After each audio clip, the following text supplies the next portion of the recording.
Good evening. We begin tonight with the latest on the worsening flood situation in northern BC. And the growing threat here in the Lower Mainland and Fraser Valley.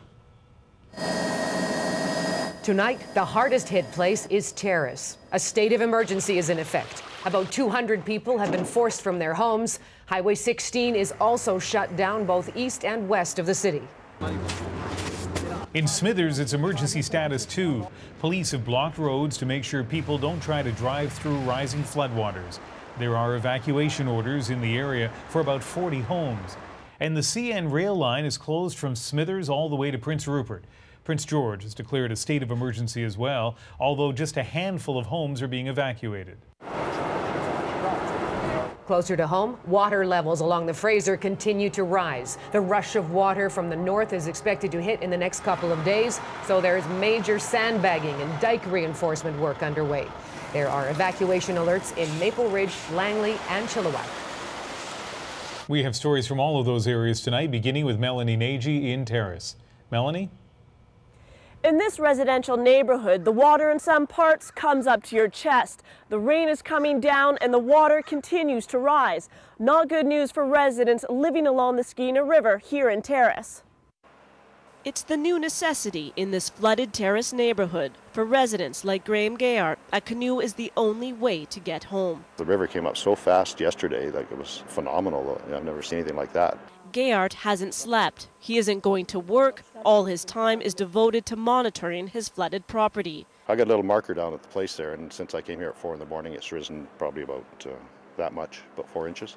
Up the road, Dennis Lissamore is just as busy. With the help of friends, he filled 4,000 sandbags in 7 hours. So far, Lissamore's house is dry, but he's still worried. The reason that we're so kind of worried is that most of the snowpack hasn't even melted yet, so that's the danger. Neighborhoods transformed into swamps, houses underwater. The raging Skeena River is flooding the southern part of Terrace. There are several neighborhoods in Terrace and the surrounding areas that are pretty heavily impacted, including infrastructure like CN rail, which is completely submerged in some areas. The flooding river has also brought traffic in and out of Terrace to a grinding halt. Highway 16 east and west of the city has been shut down due to washouts. We're actually the only part of the province that can't be reached by an alternate route. We don't have a ferry. We don't have any other than the airport. There's no word on when the road will reopen or how the city plans to move in supplies. For now, the focus is on helping people hit by the flood. Close to 300 residents are on evacuation alert, and some have already been moved out. Richard Galis had only a half an hour to vacate his rented home. He's got a temporary place to go, but can't believe he's had to leave everything behind.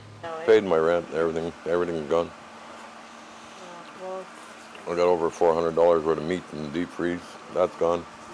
So far, about 50 residents have been ordered to evacuate. And now the city of Terrace has been placed under a local state of emergency. As the waters continue to rise, officials want residents living in and around the flood zones to be ready to leave at a moment's notice. Melanie Nagy reporting from Terrace tonight.